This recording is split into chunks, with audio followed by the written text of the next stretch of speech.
Hello, a quick video on hypothesis testing and error types. Now, what are the chances that we're going to get a false outcome from a hypothesis test? That's what we're going to look at in this video, and we're going to look at the types of error and how we can put them right. So here's a little example I put together. It's a bit of an absurd one, but it makes the point. That suggests that somebody thinks that the average height of sixth formers is decreasing. So we set up our null hypothesis with our mean height being the present population mean, and our H1 is that our mean is below that. Then let's only take a sample of 5 students, look at our Z value for them, and we find that we've got a minus 2.08 Z value, and the critical value from the normal is 1.64, so on a one-tail test. So this is a significant result, so we should reject H0. But looking above, this is all being driven by one very short student there, that last student here, yeah? So that sort of puts in context, is this chance, is this fluke, is this an odd sample? So let's have a look at the sort of errors that could occur.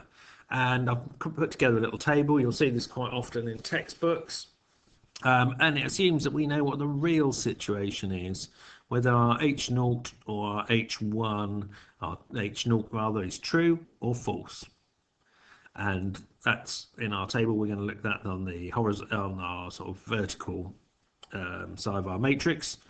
And we do know in all the tests what our conclusion is, whether our H0 is accepted or an H0 is rejected. And this whole table is based on H0, yeah? So looking at the table and our top left square here, if H0 is true and H0 is accepted, we've got the correct answer. If H0 is, look at the bottom right, if H0 is false and H0 is rejected, we've got the correct answer. But we've got two circumstances where it's not correct. The first one is where H0 is true, but we reject it. This is called a type 1 error. And it's referred to as a false positive because people are thinking in their minds that they were testing out whether, say, this drug works or whether height has decreased. So they're thinking about the alternative hypothesis, and in this case we've got a false positive for our alternative hypothesis, yeah? That's for our H1, false positive H1. The alternate is that our H0 is false, but we accept it. And this is called a type 2 error. And it's a false negative is what it's called. So it's a false negative H1 in effect. Yeah, because again, people thinking that's what they're testing, ultimately trying to test. Okay, so we've got two types of error.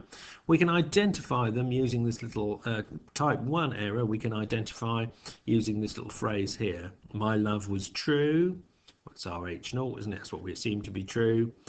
But I rejected her or him. Rejected, so there's our rejected, our H0, and the I there represents our type 1 error. So that tells you which one's the type 1. So type 1 is where our H0 is true, but we reject it. And of course the type 2 is the other way round.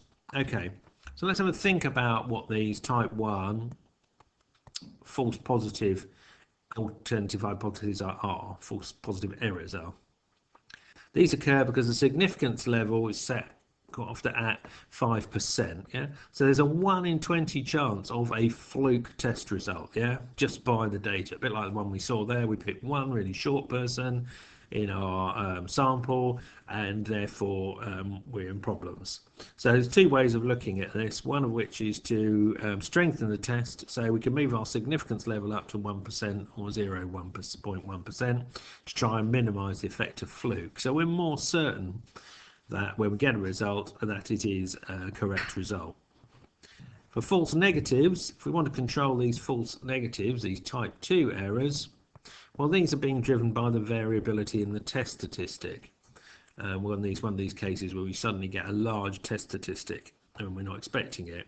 So if we had a sample, this is a sample of 5, there's quite a big chance that one unusual result could skew our answer.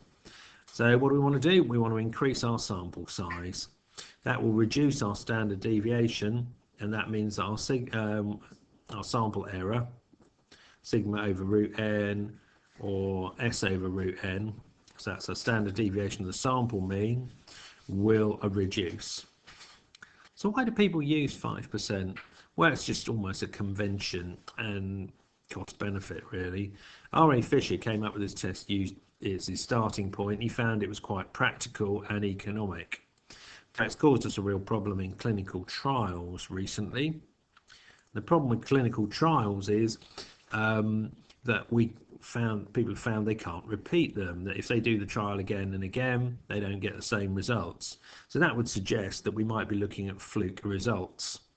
And of course, it's important we get the correct outcome, because the consequences of using a treatment that doesn't work or a drug that doesn't work could be quite significant. Okay, so how do we get around all of this? If we want to sort things out, well, we could increase our significance level and move that to 1%, and we could increase our sample size, which in effect would, if we think about in confidence intervals terms, would narrow our confidence intervals and drop our type 1 errors. But we need to be aware that that will cost more and take longer, and in some clinical trials it may not be possible to find 100 people, say, that we might need with a particular specific condition in a fairly short period of time. So they're doing the trial now in a particular area, so in this city. So that's the problem, isn't it? Can you get a big enough trial together to get to a 1% level? Okay, so here's my little summary as ever. Here's the table. We've got our two types of error, and type 1, type 2. We can identify type 1 using our little phrase here, my love was true, but I, that's the one, rejected him or her. So that's it, H0 was true, but we rejected it. And in a type 1 error.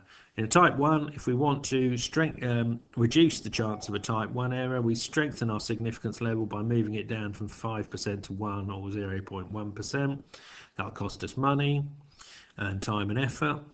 And if we want to reduce a type 2 errors, we have to increase our sample size so that the variability in our sample mean, the standard error, S or sigma over root n, reduces. So there you are. I hope that's of use.